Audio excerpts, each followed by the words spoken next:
Najib Razak diberi masa 14 hari dari tarikh penyampaian injunksi MyRiver untuk membuat pendedahan bertulis kepada 1MDB mengenai lebih $681 juta dalam aset. Bagaimanapun, sehingga hari ini, tidak jelas sama ada perintah mahkamah yang dikeluarkan 2 hari lalu berhubung tindakan sivil RM23 bilion oleh 1MDB dan 4 anak syarikatnya terhadapnya telah disampaikan kepada bekas Perdana Menteri itu atau belum. Tempoh masa 14 hari itu adalah antara terma dalam injunksi MyRiver yang dikeluarkan oleh Mahkamah Tinggi Kuala Lumpur 2 hari lalu.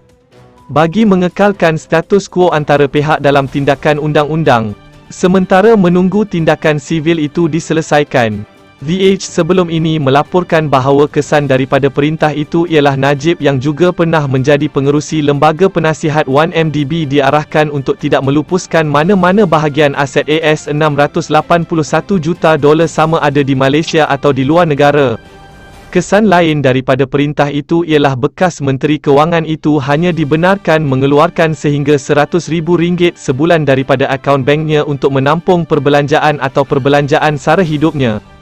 Najib sebelum ini berhujah bahawa $681 juta yang masuk ke dalam akaun banknya adalah derma daripada keluarga Diraja Arab dan ia telah dipulangkan.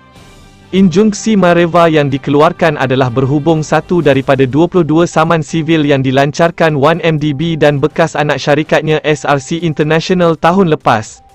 Menyasarkan mereka yang didakwa menipu 2 entiti milik kerajaan itu, sama ada secara sedar atau tidak. Dalam tindakan sivil ketika ini, plaintiff ialah 1MDB dan 4 anak syarikatnya 1MDB Energy Holdings Limited, 1MDB Energy Limited, 1MDB Energy Langat Limited, dan Global Diversified Investment Company Limited yang berpangkalan di British Virgin Islands yang sebelum ini dikenali sebagai 1MDB Global Investment Limited. Najib disenaraikan sebagai defendan pertama dalam kalangan 8 defendan dalam saman sivil RM23 bilion itu di mana mahkamah memberikan injunksi MyRiver.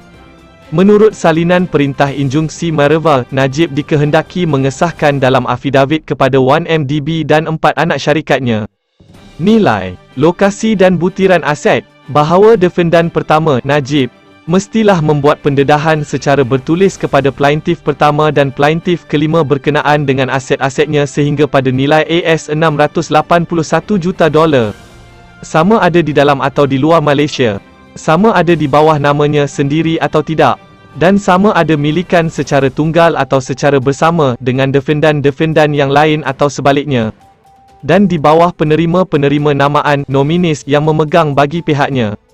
Memberikan nilai, lokasi dan segala maklumat berkenaan dengan aset-aset dan maklumat tersebut hendaklah disahkan melalui suatu afidavit dan hendaklah disampaikan kepada peguam cara plaintiff pertama dan plaintiff kelima dalam masa 14 hari selepas perintah ini disampaikan kepada defendan pertama, kata perintah itu. Malaysia kini cuba menghubungi peguam Najib untuk mengetahui sama ada perintah mahkamah itu telah disampaikan kepadanya atau belum.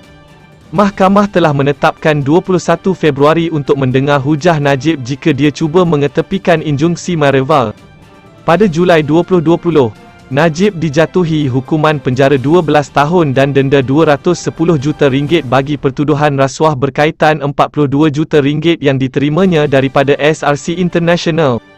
Bekas anak syarikat 1MDB, Mahkamah Rayuan mengekalkan sabitan Najib pada 8 Disember 2021. Najib sedang menunggu rayuannya terhadap keputusan yang akan didengar di Mahkamah Tertinggi Negara.